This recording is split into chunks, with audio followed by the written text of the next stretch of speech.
These are insulin pens. They're compact, user-friendly devices that revolutionize diabetes management for millions, offering a secure, precise, and discreet way to carry and deliver life-saving insulin. This specific insulin is one of many made by pharmaceutical giant Novo Nordisk, one of the world's 3 largest manufacturers of insulin, and the South African government's main supplier of insulin and insulin pens. But South Africa is now facing a severe shortage of these pens. In May 2024, Novo Nordisk failed to submit a tender to supply the South African Department of Health with insulin pens. And in September of 2024, Novo Nordisk announced that they would be stopping the production of affordable human insulin pens altogether, having opted to rather shift their production capacity to creating more lucrative GLP-1 drugs like Ozempic and Wegovy, which use the same pen system and have in the last year become popular for their weight loss benefits. As a result, patients have been arriving at hospitals only to find themselves being given syringes and insulin vials, a less accurate and secure treatment method which many patients aren't familiar with.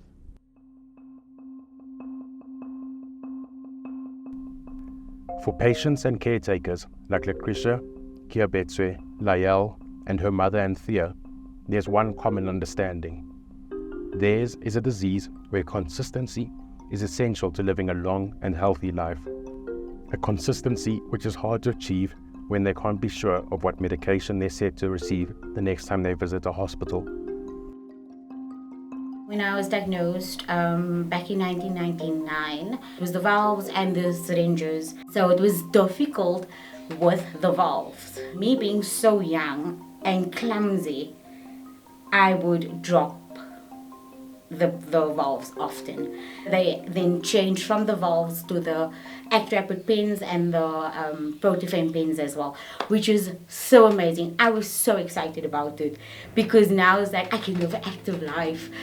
And then, it made my life so much easier. For other patients like Keabetswe, pens have been the standard of treatment since they were diagnosed. The syringes and vials, which Lecritia started out with, have been a last resort form of treatment. For others, delivering insulin using a pen has been all they know. The hospital was out of pens, so they were giving me these small bottles with syringes that I had to keep them in the fridge, and it was very painful. I don't want to lie. That was a period where I had to skip some of the doses, avoiding the pain that I was feeling.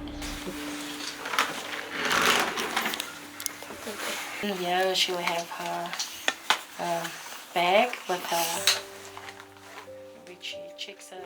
Lael and her mother Anthea have been using a syringe to deliver Lael's insulin daily. Despite being used to this method, the pair understand the challenges this avoidable situation will bring into the lives of other young diabetics, parents, and caretakers not familiar with the method.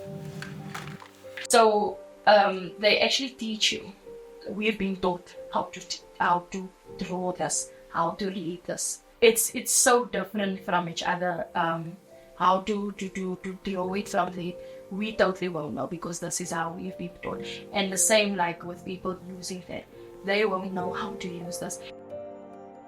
Diabetes can kill you immediately.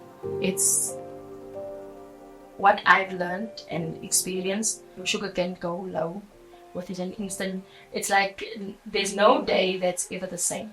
When it's time for my appointment, I just take it in Very the strict on doctors. this. Yeah, they're very strict on this. Your insulin is so important. How you take your medication is really, it's crucial. But yeah, let's do that. When I started using the pen, it was so much nicer because all I needed to do was just twist it, inject, and there you go. But now it's gonna be such a different thing to go back to having the valve and the syringe, because with the syringe and the valve, you have to still pull up. It's me having to put the needle into that little bottle. Carrying their insulin in a vial means patients will now face the potential loss of an entire month's supply of insulin in the event that they accidentally damage the glass, something which is easy to do when you have to carry a medication with you everywhere you go. So with the pen, I know that The lid protects the insulin inside. So even if it falls, I know my insulin inside, it's still safe. With the small bottle of insulin, I know if one mistake it falls down and it's a loss, it means I'm out of insulin for that time. The main fear is just having those valves break. Like, because what am I going to do if I don't have? There's no backups. Insulin is quite expensive, so hey, if that thing breaks, you're going to be crying. I think humanity over money, lives over money. Rather find different ways of manufacturing something at a lower cost that will still do the very same thing than changing something that can be life-threatening.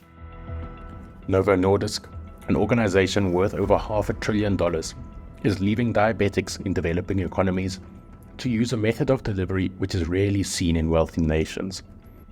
By selling these medications at the price of $1 a pen, pharmaceutical giants like Sanofi can ensure the well-being of millions of people living with diabetes, not only in South Africa, but developing economies around the world. It is essential that these pharmaceutical giants put an end to the double standard and profiteering we have seen on a medication which has been available for over a century.